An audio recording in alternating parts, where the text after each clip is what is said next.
Hello and welcome to the GPAT Neighborhood. I'm your host, Steve Rowe, and our guest today is Dr. Michael Hardy, Director of the Institute of Outdoor Drama. It's a national organization that assists or works with theater professionals who are involved in outdoor theatrical productions, such as The Lost Colony near Matteo. Welcome to the GPAT Neighborhood, Michael. Thanks, Steve. First off, tell us a little history of the Institute of Outdoor Drama. When and where did it start, and who started it, and what were some of the original goals?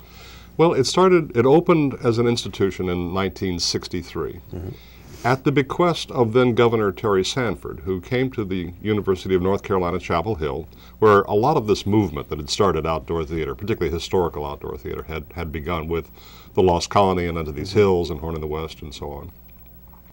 And said, you know, the state is getting more and more requests from these outdoor dramas for help, and we don't know anything about outdoor drama. You guys ought to form an institute that help this field out, give them some technical advice. If new ones want to start, give them some, help them out with economic feasibility studies and that sort of thing. And so the university, in those days when budgets weren't such an issue, said, what a great idea, and they hired a professor from the theater department. They had a professor in the theater department. They said, you start this institute. And the first significant director of it was Mark Sumner, who did it for around 28 years, I think. And it was free. It was a free service, like a continuing ed service of the University of North Carolina.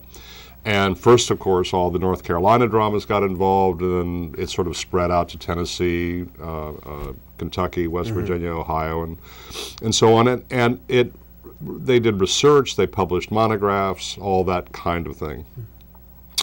Succeeding Mark was a fellow named Scott Parker, who had been in the who was also a Carolina playmaker, and had taught theater at Duke, and had actually been the general manager here for Ed Lacine at East Carolina University's theater department, and had been the general manager and producer of The Lost Colony for several years. So Scott took over, and he continues to be a good friend and good mentor to me in this project, and ran it for 18 years.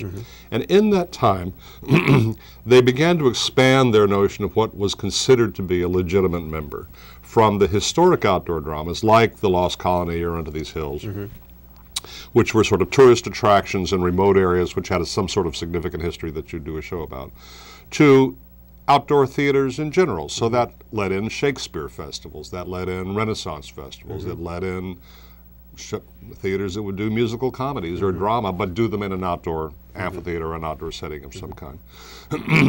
And so I came in about 11 months ago now to sort of take over from that. But a big sort of turning point came for the organization around 2010.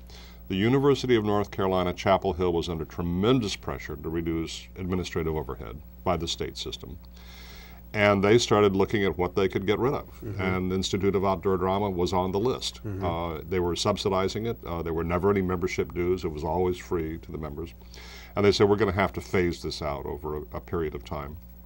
So there ensued a period of a couple of years, and Scott Parker got back involved again. Bill Friday got involved as a big supporter of the Institute, and eventually came to an agreement with the legislature agreeing to give a certain amount of one-time money to East Carolina University to move it to East Carolina University and establish it here in the College of Fine Arts and Communication, where it currently is. And that move happened in 2010. A year later, I came in as director, and that's sort of how we got to where we are now. Now, at the time it started, and that's been like you're celebrating your 50th anniversary. Yeah. Was Paul Green still alive then? Yes, he was. He was very much involved. Was he involved in yes, it? he was. He was involved. Kermit Hunter, who was the other sort of very prolific playwright of outdoor dramas, was involved. In those days, The Lost Colony was typically directed by somebody from the Carolina Playmakers. Under These Hills was typically directed by somebody from the Carolina Playmakers. My connection with outdoor drama was not nearly as strong as Mark's or Scott's, but more through my family. My father, Bill Hardy, who's still alive at the age of 90 and kicking, was the artistic director of Under These Hills for 38 years. That's out in Cherokee? In Cherokee, North Carolina, right. So I've known about the field, and I've sort of lived up next to the field all my life. But my only actual work, apart from a couple of summers of acting in outdoor dramas when I was in school, was recently when I was general manager at The Lost Colony for about a year and a half.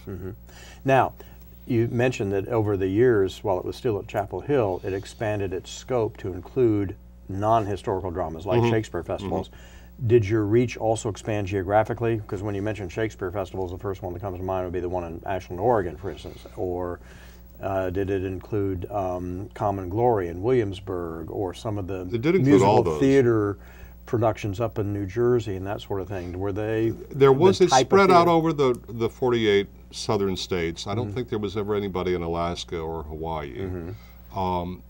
And Ashland, Oregon Shakespeare Festival is a member. The Utah Shakespeare Festival is a member. And now, just this year, we are beginning a very concerted effort to expand internationally. Oh, okay. We've developed a list of theaters that perform outdoors. We just had a Shakespeare Festival join from Western Australia. We have members, a member in Canada. We're looking to get some more members in Canada and the UK and Europe. And it's possible, I've been invited to come out to Taiwan later in the spring to talk to a group that is interested in doing an outdoor drama in Taiwan. So it could be a very interesting period of time for the Institute of Outdoor Drama, but it's had to change from being a free service to being a membership association with dues. And that change immediately dropped down the number of members, which I think at its height had about 120 members. We're around 70 members now, but we're starting to rebuild back up with this international initiative. We talked also a little bit about or asked about the purpose of or the goals of the institute. Why does an outdoor drama need help? Tell me what kind of services you all How many can ways provide. can I count? Yeah. What all services do you provide for? It's not like someone saying, "Hey, let's," like Mickey Rooney and Judy Garland saying, "Hey, let's put on a show." Well, that does happen. Does it really? It does Okay. happen. We are about to. We've just finished in February. One of our products is a feasibility study for a community that wants to open up a new drama. Okay. So we just did one for Spearfish, South Dakota, which is near Mount Rushmore, which used to have an outdoor drama, which closed several years ago. We just finished a feasibility study for them back in February. Another company up in community up in Canada, near Regina in Moose Jaw, Saskatchewan, is got a story that they want to do, and they've actually got a play, and they've tried it out a few times in an outdoor environment, and we're going up next summer to do a feasibility study for them. So that is one of the services we do, and it's a complicated business starting a new theater.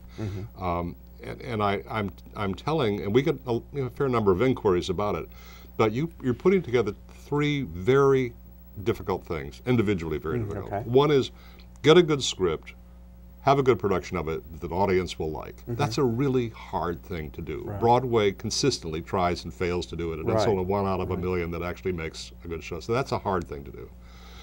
Start a new nonprofit corporation that can be self-sustaining with fundraising involved, with a board of directors that's productive, and a board of directors and a staff that knows what they're doing, and sustain it over a period of years. That's a really hard thing to do. And finally, find some land, design, build a theater that's acoustically effective, that works for the audience, that supports the show that's being done in it. That's also, and are you asking a community who wants to start a new outdoor drama to do all three at once? Right. So it does take a lot of professional guidance, and what we do is we send in a team of consultants, marketing experts, architect, managers, people with expertise in playwriting and directing, to advise these communities. And we put together 150, 200 page package for them to guide them, and then we kind of stay with them. I mentioned the South Dakota group. We're having a big conference call on Skype this Friday to talk about where they are. They've now got a site. Now they're starting to look at the design of the theater. So that's one of the kinds of things we do. All of the theaters, at one time or another, need some advice about something, about marketing, about what should they add a show, what should they revive a show that they used to do. And they come to us for informal consulting advice, and that's one of the ongoing services we sort of provide. Is this all done on a fee basis now, or is it part of the membership? Feasibility study is a fee basis, much less than a consulting firm would be, but it's still $15,000 to $20,000 to get a complete feasibility study with a team of 5 or 6 experts. The informal day-to-day sort of calls, that's a membership benefit. And in fact, if somebody calls who's not a member, they're thinking about becoming a member, we'll talk with them and see if we can offer assistants.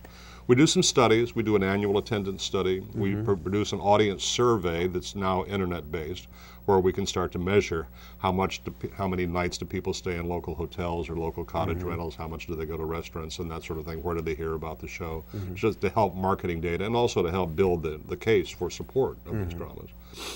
Annual attendance survey, which we presented at a national conference, and we now posted on our new website as well.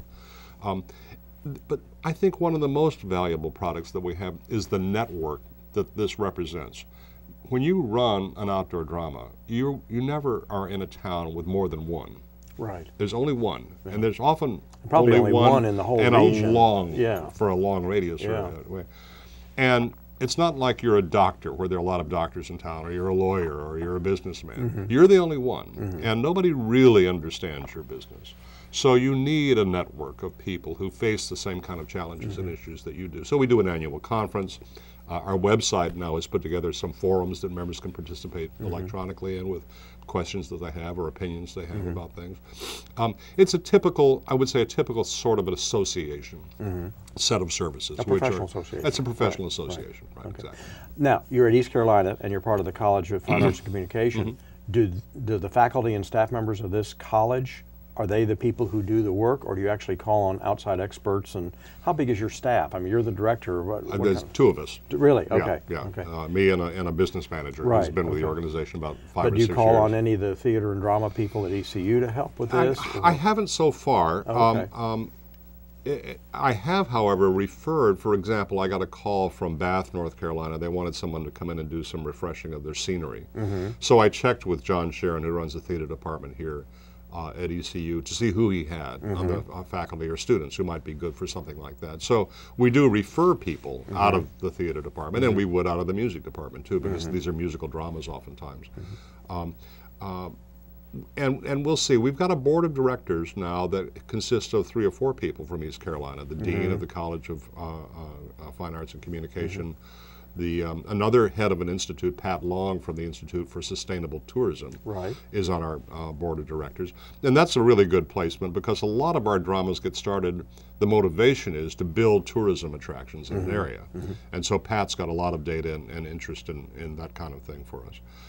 So it's, and then I teach one course a semester for East Carolina University in the theater department. Right. Now, what about the categories of people who would benefit from this? Is your work and your assistance aimed mainly at the producers, directors, administrators? Do you also have programs for actors? Because I imagine acting in an outdoor drama is different from acting on a stage indoors too, or it's maybe not. It's a bigger scale. It's got more vocal demands than an indoor theater would have, even though a lot of the theaters are now mic'd with amplification, which none of them used to be, but now the technology is there and they use it.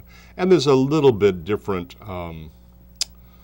physical presentation in an outdoor theater. If you're in a big theater like Unto These Hills, which has got 3,000 seats, for example, you're so far, it's like a football stadium, you're so far away from the action that if people move at a normal speed, it sort of telescopes and it starts to look kind of funny, so you sort of artificially slow down gestures and so on to work in an outdoor space. We don't teach that. What we do is we run a national unified audition where a bunch of our members come and watch a couple of hundred actors audition for the coming season, and then they call back the ones they're interested in and interview them and so on. And we'll be doing that in January. And you have now your group, your institute has the expertise to tell whether an actor would be suited for an outdoor stage or not, I guess. Well, you know what? There are about four, I think, unified auditions in the spring for summer theaters. We're one of them, and we'll be the first one this year. We require, and I think they all do now, that anybody applying, any actor applying to come in and audition, be sort of vouched for by someone who's been a teacher or a director who's worked with them before. Because we don't want people with no experience who just think on a lark it might be interesting to go work in an outdoor drama. We want people with some training. That's what our theaters want, and that's what we screen, you know, to get. And our website has a whole bunch of information for prospective applicants and advice for them, you know, in their audition and so on. But we have pretty good results with them getting work. It's a we get anywhere from 8 to 12 theaters a year come together for these auditions. This year, I think we've got 10 so far, but the auditions haven't happened yet. And it's one of the important services that we offer. We do the big services, probably feasibility studies for individual groups, the national annual auditions, the annual conference, the attendance survey, the audience survey, and then the ongoing sort of servicing of the membership. Right. So it appears the principal beneficiaries then of your work would be the people who are organizing or administering an outdoor production. It is. Now we also, will provide jobs boards and services for people looking for jobs as artistic directors or choreographers or that sort of thing. But I would say the lion's share is going to be more on the management side and the administrative side. And we talked about the geographic reach and in fact the kind of the theatrical scope. Are new outdoor dramas starting every year, or is it? I mean, is it something that has maybe cyclical? I don't know. I mean, you mentioned there's a group in South Dakota that wants to start one. There's one in South Dakota. How often does that happen? Not that often. Okay. Yeah, it's not like an annual event. And a group like the South Dakota group has been thinking about this and working on this for a couple or 3 years now. And it'll probably be a couple more years before they actually get it open. And is it going to be related to the creation of Mount Rushmore? They don't know the story yet. Oh, they okay. haven't decided on the story yet. Oh, okay. Some people start with a story and a play, and then it could be Custer and Little Big Ones. Yes, too. it could be. Only they've got a lot of interesting issues because the Lakota tribe, with the Sioux tribe, which is there. Has a lot of opinions about things, and there's a lot of political sensitivity about, and Custer is not anybody's favorite person, right? So it's interesting, and it varies. There, right here in North Carolina, there's one new show that's in gestation, I would say, right now, up in Burke County. A fellow named Larry Clark has written a play called Of Eagles and something. And from this day forward, which is a play going on in Burke County, is thinking about adding it as their second show. I see. Under These Hills in Cherokee added a second show this year, a new show about a Cherokee family, written by a Lakota named Larissa Fasthorse, who's also their choreographer. So there are, and I think we're on the verge of seeing more diversification in the outdoor drama business. And if I can, I'll talk a little bit about what's happening with outdoor drama patterns and attendance and so on. And it's very different between the historical dramas, the Renaissance festivals, the Shakespeare festivals, and then the sort of summer stock music and drama shows. Historical dramas are suffering. They're typically older. They are the big ones in North Carolina, the famous ones in North Carolina, are 50, 60, and 75 years old. They've been around for a long time, which is not a bad thing. It's a tribute to their staying power. But it's also easy when you have generations, literally. And when I was running the Lost Colony, I realized 5 generations of people have seen this show, have been in this show. That's a long time for any theater. Dating all the way back to Andy Griffith. And way back before Andy Griffith. So the challenge there is to keep it fresh and to keep it relevant for its audience today. And the Lost Colony has, I think, done a very good job of that over the years. Joe Layton came in the 60s and redid it. We recently had a director, Robert Richmond, who was a Shakespeare director, who came in and added a lot of things to it. But it is beginning to be that the main driving factor for an audience going to a historic outdoor drama is nostalgia. So you get a lot of people coming back with their children or their grandchildren who saw it when they were children, and that's good, but it's not enough to drive a robust box office. So I think a lot of these theaters are going to be adding additional shows, possibly developing a parallel indoor theater that they can run during the year so that they can have a 12-month business model instead of a 3-month business model. And I think that's going to be a pattern among the historic outdoor dramas. The Outdoor Shakespeare Festival, in spite of the weather challenges, which must be obvious to anybody, are doing quite well. Now, but they're always changing repertoire, even though it's not necessarily only Shakespeare. It's bound, bottom line, it's a Shakespeare foundation, but they can do other classical dramas as well. They're doing exceptionally well. By and large, the Renaissance festivals are mushrooming all over the place. So those outdoor are generally performances, shorter term, though, aren't they? They're generally 1 or 2 weekends. They run anywhere from a month and a half to just a weekend or two. And they're typically volunteer rather than paid. The musical theaters like the Jenny Wiley Theater in Kentucky, the theater in Danville that do dramas and musicals and so on, their work depends entirely on how good the individual show is. But they've got a very loyal following, typically in a 50, 60, 75-mile radius. That would, that's part of their summer routine to go down and see the show there. So it's a varied picture. I think the historic outdoor dramas are the ones that have the most challenge right now. And I think they're beginning to respond and we're advising them to respond by diversifying. I had an interesting communication yesterday with Texas, which is the most heavily attended historic outdoor drama. Story of Texas as a state. And their attendance, while the largest in the country for a historic outdoor drama, was going down by 2, 3, 4% a year. They hired a designer and they added a water and light show with fountains and colored lights and all the rest of that. Sort of Bellagio sort of kind of thing. Their attendance went up 10%. Really? There was something else to see. People were coming back who hadn't seen that show for 5, 6, 7 years because there was something else to see. And they saw the show too. So I think that's a key for these groups. You're watching the GPAT Neighborhood, and I'm your host, Steve Rowe, and our guest today is Dr. Michael Hardy, Director of the Institute of Outdoor Drama, which is marking its 50th anniversary in 2013.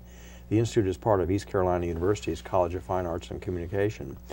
This is not your first connection with ECU. Give us a little background of yourself and the fact that you're actually coming back to Greenville. I am. I worked at East Carolina University in the theater department. It was my first paid job after I got out of school. I got my doctorate at the University of Michigan. I came down to be Ed Lassine's general manager in the theater department, and I directed a few shows for him while I was here and taught theater. I was here about 2.5 years, over 3 summers, and those were the heydays of the summer theater and the wonderful attendance throughout eastern North Carolina. And then I went on to the rest of my career, and now coming back. But it's very odd, Steve, coming back to Greenville after such a long time. And I left here, when I was 12 in 1973, and at that point, Greenville Boulevard was the bypass. For, of course, now it's sort of the middle belt of Greenville. So a lot in the medical campus had not started yet. Leo Jenkins was still lobbying for it in Raleigh. He was a great supporter of theater and of the summer theater in particular, really a wonderful person. So I do have some roots here, and I've run into a few people that remember when I was here before, but not too many. Given that most outdoor dramas are summer productions and mainly staged for the benefit of tourists, why is there a need to elevate the administration and production of outdoor drama? I mean, and I don't want to downplay the fact that you want these plays just to do it for the sake of doing it, but the folks apparently behind it really feel the need to put on the best possible production, and I guess you're there to help. We are, and there are a variety of reasons for it. Partly because it's since it is a short season, like 3 months for the most part, unless you're like the Oregon Shakespeare Festival where you have indoor theaters, as well for the main part of the year. You have to make all your money in that 3 months. That is where your cash flow happens, and a lot of the dramas were intentionally started for tourism purposes. So they're in areas to stimulate tourism and to take advantage of tourism. Tourism has gotten a lot more competitive. When the Lost Colony first opened in 1937, there wasn't even a bridge to Roanoke Island.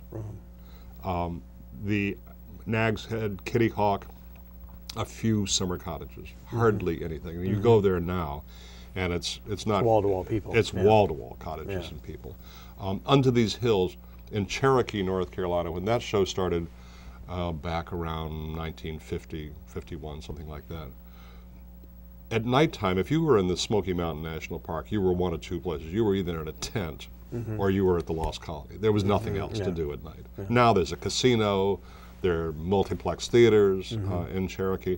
So there's a lot more competition. The dramas who were started in many ways to create tourism succeeded hugely and created a great deal of competition for themselves. So in order to stand up to that competition, they have to put a lot of effort into making the best show possible. And of course, now we're internationalizing. The new member that we have from Australia, their summer season will start in January and end at the end of February. Right. So we will become more of a with theaters. I was curious, what are some of your activities, say from January to May, and also from September to December? What sorts of things do you do then as an institute? Well, and we have our annual conference, have had it in October, so that's an effort. We have the annual auditions in January to get ready, or January or February to get ready for the summer season. We do our attendance survey and publications work and audience survey, sort of digesting the information in the fall, because we've gathered that data through the summer, and we get our theaters to report in on it. And of feasibility course your studies would be year-round anyway. Right, yes. right. The feasibility studies continue on wherever we are, and the service to the members. Right. You know, several of us participated in helping the Lost Colony find a new general manager. You know, getting on the phone and trying to find people to apply for the job who would be good to go there and so on. Looking ahead into 2013, what are some of the specific activities or projects that are on your calendar? Well, the big effort for the next year is going to be to internationalize this organization. We have developed a list of over 500 outdoor theaters around the world that are not members of the Institute, and we are starting to market to them now. We've just finished a very intensive effort to completely revise our website and make it much more interactive and contemporary and up to date. In the summertime, we travel. We go out and see the theaters. We meet with the members, we meet with the companies, we look at the audiences. Now, we is probably just you. Me and my business manager sometimes goes too. But you also have people sort of on retainer who will... Not retainer, but we do have people that are associate members, who are board members, who have been in this business a long time. And while you're in South Dakota, they can be in California or something like that. Okay. Exactly. So last summer I saw about 17 outdoor dramas, all east of the Mississippi. Next summer it's time for me to get up to Canada and out to the West Coast and the western states.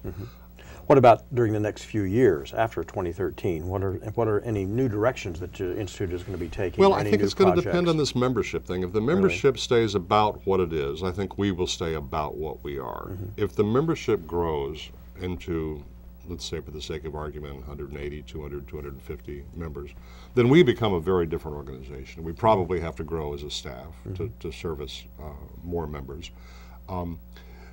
We've recently been talking to members who are very interested not only in an annual conference somewhere, but in having a fly-in weekend, sort of a regional meeting. And this, I ran at one time for about 7 years, something called the International Society for the Performing Arts, and we had members in 50 countries at that point.